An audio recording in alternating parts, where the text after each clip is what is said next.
Guys, I've figured it out. I know now why you are not as successful as you would like to be. I now know why you are not running a one, two, three, £4 million company. It just dawned on me yesterday whilst I was doing a live video. I was talking about something. I was talking about if I've been involved in an accident. I'm not sure if I don't know if you know that or not, right? But broke my sternum, broke a few ribs, neck's fucked, back's fucked, whatever, right? And I'm going, but I done it on holiday and I fell off a third floor balcony, right? Yeah, I know, idiot. Anyway, I'm going to Thailand in 12 days now with my two youngest daughters. Now, for me not to be going on that trip with them, who are, well, it's not just Thailand, it's Qatar or Doha, Bangkok, Vietnam, back to Thailand, over to Dubai, and then home. It's like a 3, maybe 4 week trip. We've not even booked a return flight yet, so we'll decide when we get there when we're going to come home. I think my youngest daughter's got a concert in London near the end of July, so we have to come back at some point. Anyway, so I now need to recover from broken ribs and whatever in 12 days, which is, well, but it's going to happen. I know it's going to happen. It has to happen. Okay, and that's where I'm going with this. So please bear with me with this video. And it got me thinking about, like, I know I'm going to be on that flight. I know I am, right? How do I know I am? Well, because I know what I'm capable of, right? But I'm going to go back to when I started my own business, right? I'm not sure if you know, but I've got 7 kids. Right? I've got 4 kids and 3 stepkids. Now, I've been with my wife for, I think, 15 years now. Please get that right. Could be 14. I'm not going to tell you what year it is in case she doesn't see this until next year, but it's about 14, 15 years. So obviously the kids have been there, the set kids have been there the whole time type thing. So we've always had 7 kids. And when I started my business, bear in mind, I'm not a tradesman, never been a tradesman. When I started this business from scratch, we had no money. I printed off a bunch of leaflets, so it's cost me just under 60 quid, and I started knocking doors and putting the leaflets out and whatever, right? But where I'm going with that is I had to make this work. Now, I come from a place called Moorhouse in Edinburgh, which is where the movie Trainspotting was filmed, right? So you can imagine it was a fairly sort of rough area. We pretty much grew up in poverty. Had not a lot, to be honest. I think I went abroad once up until I was 18 years old, to give you an idea. We would go to like Butlins maybe once every 2 or 3 years and whatever, right? So for me not to make my business work meant my kids, all of them, were going to grow up with a very similar background to me. And that was just, for me, that was just never an option. It was just not an option. My kids were not my why, essentially why I do what I do. I'm going to come back to what your why is. Was to always make sure that they didn't grow up like I grew up. Now, I'm not suggesting I had a great childhood. So this is not a sob story. It's not a sob story at all. This is not a sob story. But for a lot of my mates and stuff, it seemed, and probably me as well at one point, that there was no way out of Moorhouse. There was just no way out, and this is how life should be. You know, you don't go abroad, and you do have holes in your trousers, and fucking you do eat egg, beans, and chips for your dinner, 3 out of 7 nights, and mince and tatties for 2, and whatever. And that was just not an option for me, for my kids. It was just not ever going to be an option. And you know what? My kids probably don't appreciate that, and I'm not sure I would if I was a kid either. But I know the sacrifices that me and my wife have went through to get them there. Now, bear with me because I'm coming to you soon. So for all of that, my why was to do that. And where I'm going with this is I didn't have an option but to make this work. Now, you, on the other hand, you're more than likely a tradesman, right? So yeah, you went through the period of going to college, and you were apprentice and you were getting peanuts, but you were probably still living with your parents. You were probably paying a tenner a week digs, if that.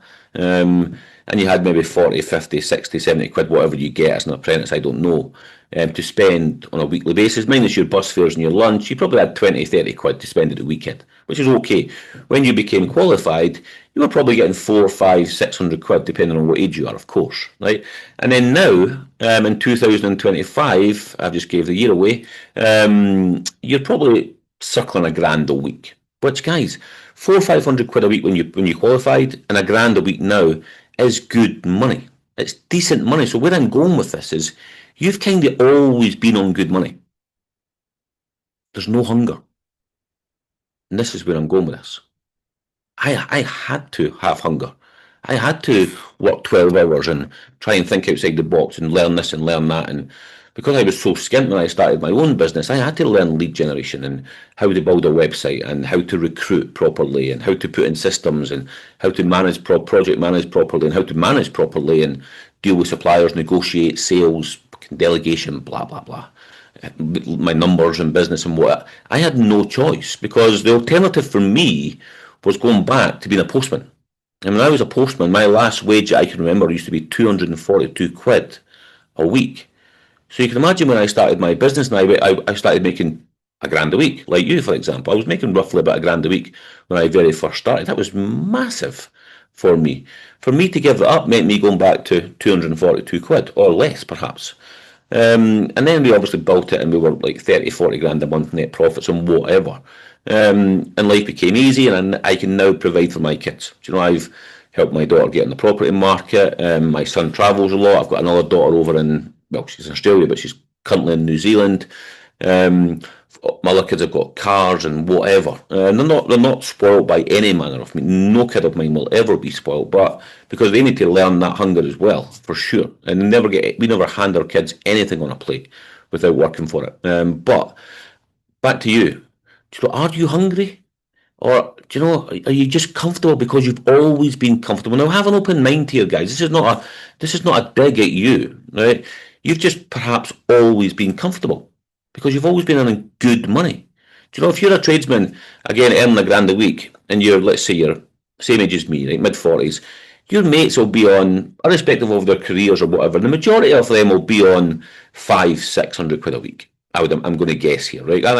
I'm basing this on the fact that most tradespeople will be sort of working class people, right? Like myself, right? We're working class, and the average working class person will be on between 25 and 35 grand a year, right? Which is roughly about that number. So you're earning more than your circle. So you think you're doing great. And by the way, you are doing great. But you could be doing so much better. And I think, back to the working class perspective, is as working class people, we think that a grand a week is good money. Guys, a grand a week, again, I'm not saying it's bad money, but in this day and age, especially the way the country is at the moment, a grand a week is not a lot of money. I'm sure you recognise that now. You know, if you've got mortgages and council tax and the electricity bills, fuel, kids, holidays, expensive clothing taste, expensive eating out tastes and whatever. And if you live in some of the big cities as well, and you and your partner like to eat out or whatever, then a grand a week's not going far. I'm sure you don't need me to tell you that. But again, because you're earning so much more than your circle, then it's good. You're comfortable. There's no hunger. But let's talk about your why. So my why was always to get out of poverty, to ensure that my kids were never in poverty. And that is already in motion, pretty much in place. It's just not going to happen. So that was my why to keep working. That was my why to keep looking for help, keep looking for innovative ways to build my business, to effectively build wealth, really, so I could be okay, and then make sure they were okay. Now, what's your why? Do you know, guys, you will have a why. 100% you've got a why. You perhaps don't know what that why is, but there's a reason why you get out of bed every single day. Right now, for some people, and this is okay, it could be ego. You enjoy being Joe the Joiner, for example. You enjoy driving about in your well-tracked Ranger because you get looks and whatever from neighbours and peers and whatever, suppliers, whatever. It could be because you like to travel. It could be similar to myself. You grew up in a very sort of impoverished childhood or whatever. Why do you do what you do? Right? Maybe, because my why probably these days is more, if I'm being honest, right? My why these days and why I do trade coach and why I'm involved in property, I've got other investments and other business involvements and whatever. If I'm being honest, my why these days is probably still the kids, of course. That will be ongoing until the day I die, probably. But if I'm being honest, it's probably luxury. If I'm being honest, I love fucking luxury. I love going to Atlantis Dubai 2-3 times a year. We're going to Thailand and stuff like that, and Doha, Vietnam, wherever, and we'll be staying in 5-star hotels. That's just my thing, right? I've got a nice car outside, and I do like cars. My wife likes cars more than I like cars, but I do have a nice car. She's got a nice car, we've got a nice house. I'm talking to you on a brand new iMac and stuff, whatever. I like gadgets as well. I'm not big on clothes. I quite like clothes, but I'm not really. I do have nice watches, but my wife's bought me every single one of them. I'm way too tight to spend the money that she spends on my watches. So for now, that's probably my not so much my why, but that's why I work so hard to get nice things. Essentially, I've still got other things like the kids, and there's certain things I want to do later on once trade coaching and everything else is more established. Once I've put all my other ducks in order, then I'll move on to probably more sort of, I don't know, maybe like philanthropy type thing, or coaching impoverished children, from example, from where I came from, and that kind of thing. I definitely want to get involved in that at some point. But yeah, back to you. Are you? Do you know, guys? Maybe you're just not hungry enough for this. And guys, I would encourage you to get fucking hungry for this, because it is. And I look at some of my clients, like, guys, this is real. Like the opportunity that you have as an owner of a trade business is, guys, it's immeasurable. Like, talk about the numbers. If you're that guy making a grand a week, or even 2 grand a week, guys, I'm telling you, you can make 10 grand a week. You can make 10 grand net profits a week in your business.